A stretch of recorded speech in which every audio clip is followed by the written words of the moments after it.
এখন আপনি নিজে কিছুদিন আগেও আপনি আপনাদের কর্মীদেরকে আপনি বলেছেন প্রয়োজনে হাতে অস্ত্র নিতে এবং বিভিন্নভাবে আপনি আপনার কর্মীদেরকে আপনি উস্কানি দিচ্ছেন। এটা নিয়ে আপনারাও লেখালেখি করেছেন, অনেক আমাদেরকে আপনারাই কালেকশন করে দিয়েছেন। তো আমি এখানে বলবো, মানিক সরকারের এই 22 বছর শাসনকালে এই ত্রিপুরা রাজ্যের উগ্রপন্থী খেলা আমরা দেখেছি। উনি উস্কানি দিচ্ছে, উনি অস্ত্র হাতে নেবে, এটা ওনার জন্য স্বাভাবিক, কারণ উনি সবসময়ই এইভাবে ওনার 22 বছর উনি শাসন করেছে, যেটা আমরা ত্রিপুরা রাজ্যের মানুষ, আমরা যারা বিরোধী, আমরা সাক্ষী। উনি অনেক কথাবার্তা বলছে। আমি যে এলাকাটার নিয়ে আমি কথা বলছি, নারায়ণ দেব এবং ওনার ছেলে, এদের যে কত রকম কীর্তি আছে, যেখানে ঘটনাটা ঘটেছে আমি আপনাদেরকে বলছি, একবার যান এই এলাকাতে গিয়ে, আপনারা খবর নিন উনাদের সময়, মানিক সরকারের সময় এলাকাটা কেমন ছিল। একটা ত্রাস, একটা জঙ্গল রাজ্য। আগরতলা শহরের যত খুন খারাপি কুখ্যাত কাজ হতো এই এলাকা থেকে তারা লুট নিয়ে যেত।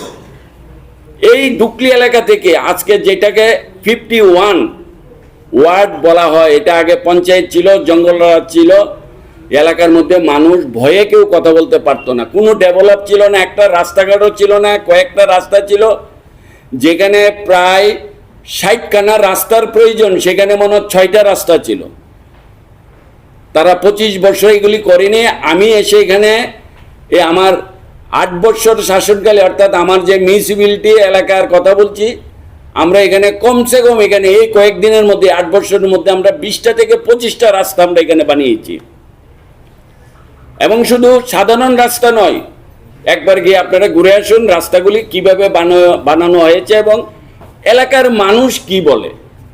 উনি বলছে এই এলাকাকে কেন্দ্র করে, আমার এলাকাকে কেন্দ্র করে উনি অনেক, ত্রিপুরা রাজ্যের ল অ্যান্ড অর্ডার শেষ, এই রাজ্যের অবস্থা খুব খারাপ।